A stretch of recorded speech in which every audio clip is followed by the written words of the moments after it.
인간은 왜 거짓말보다 자기 합리화를 더 많이 하는가? 당신은 평생 단 한 사람에게 가장 많은 거짓말을 했습니다. 그 사람은 타인이 아닙니다. 바로 자기 자신입니다. 오늘 아침만 떠올려 보십시오. 알람이 울렸을 때 5분만 더라고 했던 그 말. 다이어트는 내일부터 하겠다고 했던 그 말. 그 사람에게 연락해야 하는데 나중에 하겠다고 미뤘던 그 말.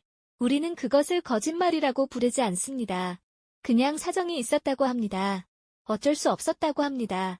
상황이 그랬다고 합니다. 그런데 생각해 보십시오. 타인이 우리에게 똑같은 말을 한다면 우리는 그것을 변명이라고 부르지 않겠습니까? 자기 합리화는 거짓말보다 훨씬 교묘합니다. 거짓말은 자신이 알면서 하는 것입니다. 하지만 자기 합리화는 스스로도 진짜라고 믿으면서 하는 것입니다. 그래서 더 위험합니다.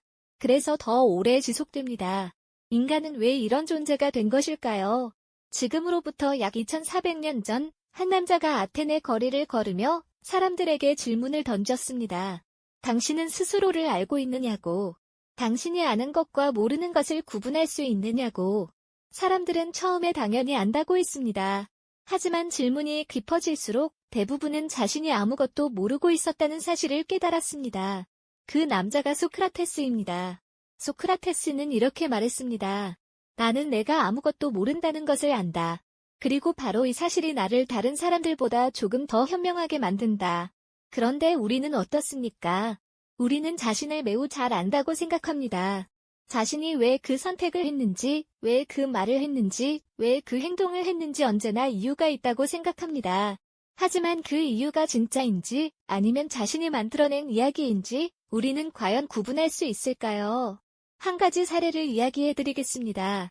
한 직장인이 있었습니다. 그는 매달 적자를 냈습니다. 월급은 변하지 않았는데 항상 돈이 부족했습니다. 그는 스스로에게 말했습니다. 요즘 물가가 너무 올랐어.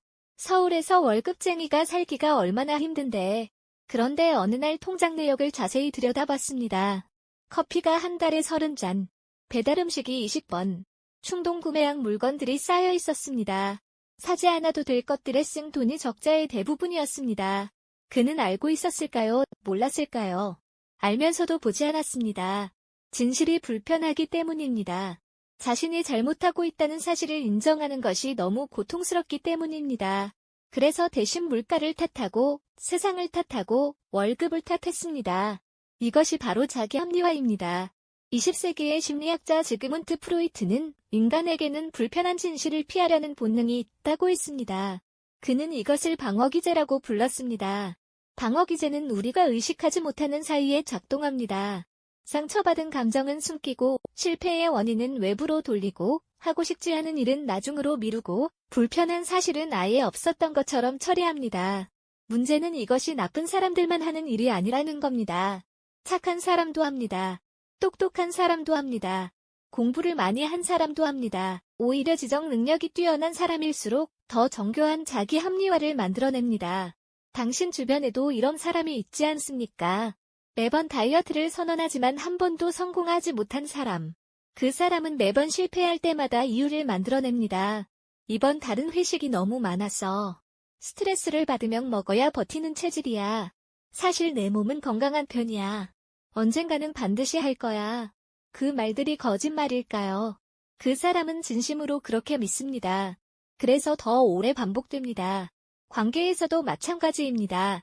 오래된 친구와 사이가 멀어진 사람이 있었습니다. 어느 날 그 친구가 연락을 끊었습니다. 그 사람은 생각했습니다. 내가 뭘 잘못한 게 있나? 별로 없는 것 같은데. 걔가 요즘 바쁜가 보지. 그런데 사실은 기억 속에 작은 장면이 하나 있었습니다. 친구가 가장 힘들었을 때 그 사람은 바쁘다는 이유로 연락을 피했습니다. 딱 한 번이었지만 그 한 번이 친구에게는 결정적이었습니다. 그 사람은 그 기억을 지우지는 않았습니다. 다만 작게 만들었습니다. 별일 아니었다고. 다들 그럴 수 있다고. 나도 힘들었으니까 어쩔 수 없었다고. 그렇게 자신의 책임을 아주 작게 만든 뒤 마음 편하게 친구를 그리워했습니다. 이처럼 자기 합리화는 우리를 편하게 해줍니다. 적어도 지금 이 순간만큼은. 하지만 철학자 장폴 사르트르는 이 편안함에 대해 경고했습니다. 사르트르는 인간은 자유로운 존재라고 했습니다. 선택할 수 있고 변화할 수 있고 책임질 수 있는 존재라고 했습니다. 그런데 많은 사람들이 그 자유를 두려워합니다. 자유는 책임을 동반하기 때문입니다. 내가 선택했다는 것은 내가 결과에 대한 책임도 져야 한다는 뜻입니다. 그것이 무겁습니다. 그래서 사람들은 자신에게 말합니다. 나는 어쩔 수 없었어. 선택의 여지가 없었어. 사르트르는 이것을 자기기만이라고 불렀습니다. 자기기만은 거짓말이 아닙니다. 스스로도 진심으로 믿는다는 점에서 훨씬 근본적인 문제입니다. 우리는 자신이 피해자라고 믿을 때 가장 편안해집니다. 환경 때문에, 가정 환경 때문에, 운이 나빠서, 사람을 잘못 만나서. 이런 이야기들이 완전한 거짓은 아닐 수 있습니다. 실제로 힘든 환경이 있었을 수도 있습니다. 억울한 일이 있었을 수도 있습니다. 하지만 그 이야기를 반복할수록 우리는 그 이야기 속에 갇힙니다. 그리고 변화는 점점 멀어집니다.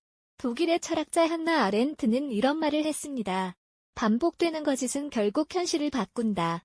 더 정확히는 현실을 바라보는 우리의 눈을 바꾼다. 자기 합리화가 무서운 이유가 바로 이것입니다. 처음에는 불편한 진실을 잠시 피하기 위해 만들어진 이야기입니다. 하지만 그 이야기를 10번, 100번, 1000번 반복하다 보면 그것이 현실이 됩니다. 그리고 그 현실 안에서는 아무것도 변하지 않습니다. SNS를 보십시오. 사람들은 자신의 가장 좋은 모습만 올립니다. 행복해 보이는 여행사진, 잘 차려입은 모습, 성공적인 순간들. 그리고 그 사진을 보며 스스로에게 말합니다. 나는 꽤 잘 살고 있어. 그런데 사진을 찍기 직전과 직후는 어떠했습니까? 우리는 자신에게 보여주고 싶은 모습만 골라 저장하고 나머지는 없애버립니다. 그것이 쌓이면 우리는 자신이 어떤 사람인지 점점 모르게 됩니다. 부모와 자녀의 관계도 그렇습니다. 자녀에게 엄격한 부모가 있었습니다. 공부를 강요하고 선택을 제한하고 자녀의 꿈을 꺾었습니다.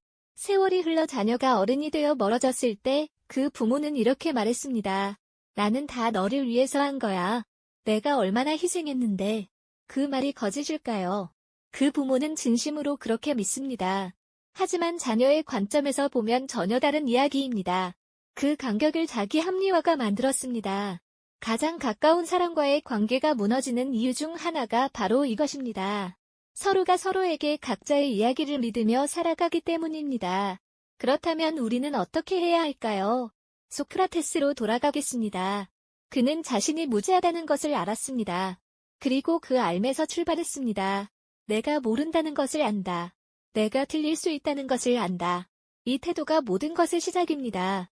자기 합리화를 멈추는 것은 자신을 공격하는 것이 아닙니다. 더 정확하게 자신을 보는 것입니다. 내가 왜 저 사람에게 화가 났는지, 진짜 이유가 무엇인지, 내가 회피하고 있는 것이 무엇인지, 내가 변명으로 포장하고 있는 것이 무엇인지, 이 질문들이 불편하다면 그 불편함이 바로 신호입니다. 성장한 사람들의 공통점이 있습니다. 그들은 자신이 틀렸다는 것을 인정하는 속도가 빠릅니다. 변명보다 질문을 먼저 합니다. 환경을 탓하기 전에 자신의 역할을 먼저 살핍니다. 그것이 특별한 능력이 아닙니다. 단지 자신에게 정직한 것입니다. 진짜 자유는 무엇을 선택할 수 있는 자유가 아닙니다. 자신이 왜 그 선택을 했는지 직면할 수 있는 자유입니다. 그 자유는 대가가 있습니다. 잠깐 불편해야 합니다. 잠깐 부끄러워야 합니다. 잠깐 인정해야 합니다. 하지만 그 잠깐의 불편함이 지나고 나면 비로소 진짜 변화가 시작됩니다. 오늘 하루를 돌아보십시오. 어떤 변명을 했습니까? 어떤 이유를 만들었습니까? 어떤 진실을 찾게 만들었습니까? 그리고 이 질문을 스스로에게 던져보십시오. 지금 내가 가장 피하고 있는 진실은 무엇인가? 그 질문에 답할 수 있는 날, 당신의 삶은 조금 다른 방향으로 움직이기 시작할 것입니다. 가장 위험한 거짓말은 남에게 하는 말이 아닙니다. 스스로에게 매일 반복하는 말입니다. 오늘 당신은 자신에게 어떤 거짓말을 하고 있습니까? 이 영상이 도움이 되셨다면 좋아요와 구독 부탁드립니다. 여러분의 응원이 제게 큰 힘이 됩니다. 다음 영상에서도 더 유용한 내용으로 공유하겠습니다. 감사합니다.